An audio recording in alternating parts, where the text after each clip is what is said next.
Hello दोस्तों, आपका स्वागत है आपके अपने चैनल टॉप सर में। दोस्तों आज हम आप लोग के लिए फिजिक्स का पहला चैप्टर लाए हुए हैं। आपसे रिक्वेस्ट है कि वीडियो अंत तक देखिएगा, क्योंकि इस वीडियो को देखने के बाद इस चैप्टर से आपका कोई भी क्वेश्चन नहीं छूटेगा।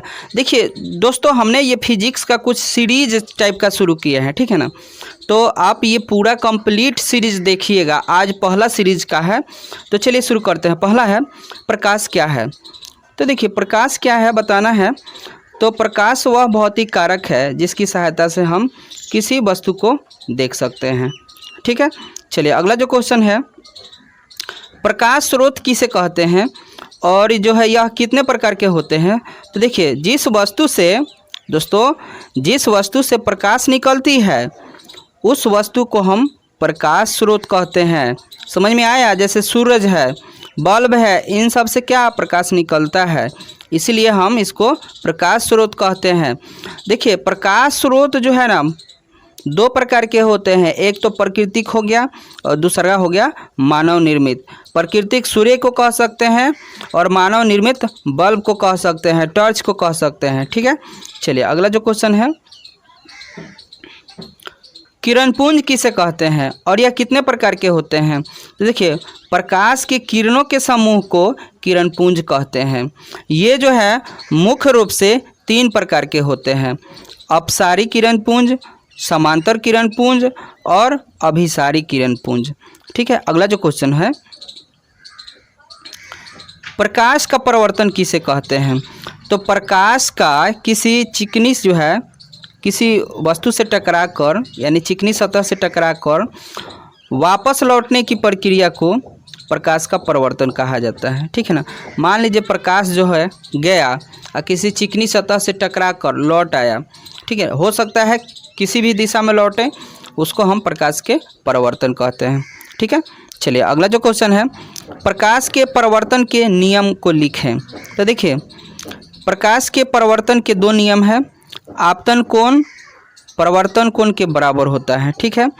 और आपतित किरण, परावर्तित किरण एवं आपतन बिंदु पर खींचा गया अभिलंब तीनों एक ही समतल में होते हैं, ठीक है। दोस्तों एक यहाँ आपको समझाने की हम कोशिश कर रहे हैं, ठीक है। देखिएगा यहाँ पर, यहाँ जो है मान लीजिए ये आने वाला किरण है, इसको बोलेंगे आपतित किरण। दूसरा का नंबर में हम बात करा रहे हैं, ये आने वाला किरण और ये किसी सतह पर, मान लीजिए यहाँ सतह है और यहाँ आ गया और यहाँ से टकराया और इधर चला गया।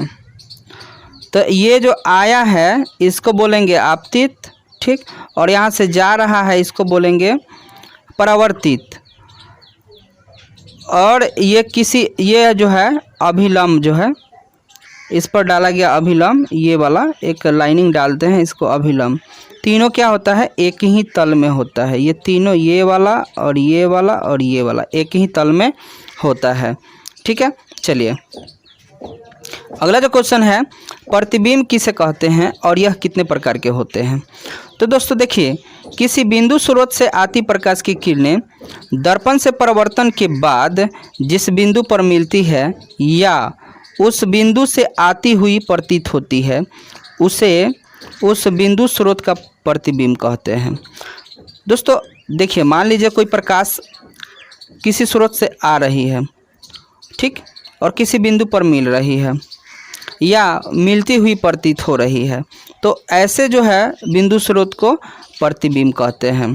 प्रतिबिंब दोस्तों दो प्रकार के होते हैं। पहला है वास्तविक प्रतिबिंब और दूसरा वाला जो है काल्पनिक या आभासी प्रतिबिंब, ठीक है। अगला जो क्वेश्चन है,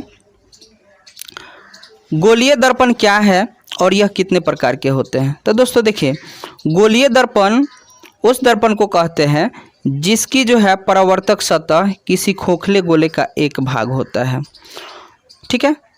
एक भाग होता है गोलीय दर्पण। मान लीजिए ये है और इसका आधा भाग, एक भाग कोई होगा, ठीक है। चलिए अगला जो है, इसकी पॉइंट जो है, गोलीय दर्पण दो प्रकार के होती है, अवतल दर्पण और उत्तल दर्पण। यहाँ उत्तल दर्पण है, ठीक है। चलिए अगला जो है, गोलीय दर्पण की फोकस दूरी किसे कहते हैं। तो देखिए गोलीय दर्पण के ध्रुव से फोकस की दूरी फोकस दूरी कहलाता है, जिसे एफ से सूचित किया जाता है। चलिए अगला जो क्वेश्चन है, गोलीय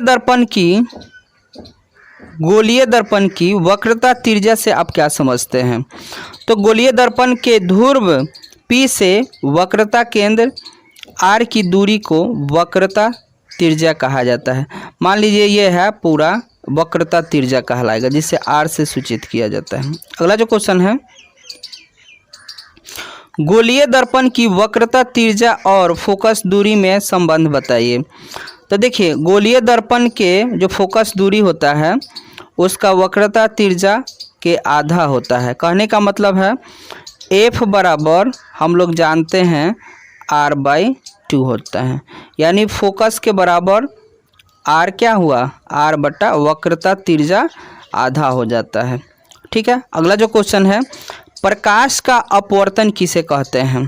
प्रकाश का अपवर्तन, देखिए प्रकाश की किरणें एक पारदर्शी माध्यम से दूसरे पारदर्शी माध्यम में जाने पर क्या होता है, दिशा परिवर्तन होता है, और दिशा परिवर्तन की क्रिया को ही प्रकाश का अपवर्तन कहा जाता है। मान लीजिए दोस्तों अभी प्रकाश ऐसे चल रहा है और यहाँ जल के अंदर प्रवेश किया तो ये थोड़ा सा ऐसे मुड़ गया, तो इसको हम बोलेंगे प्रकाश का अपवर्तन। ठीक है। अगला जो क्वेश्चन है,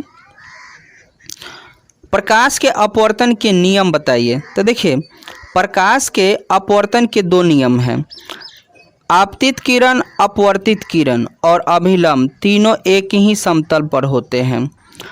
और दूसरा का है, किन्हीं दो माध्यमों जल और प्रकाश के किसी विशेष वर्ण रंग के लिए आपतन कोण की जाया और अपवर्तन कोण की जाया का अनुपात एक नियतांक होता है, जिसे स्नेल का नियम भी कहा जाता है। दोस्तों स्नेल का नियम पूछता है तो साइन आर, स्नेल का नियम पूछता है तो क्या बताना होता है, साइन आई अब बटा साइन आर। ठीक है।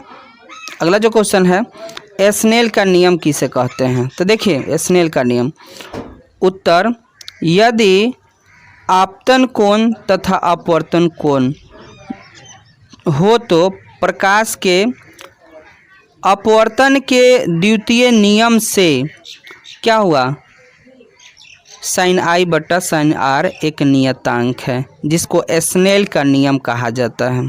ठीक है। अगला जो क्वेश्चन है, अपवर्तनांक किसे कहते हैं? तो देखिए निर्वात में प्रकाश की चाल तथा किसी माध्यम में प्रकाश की चाल के अनुपात को उस माध्यम का अपवर्तनांक कहा जाता है।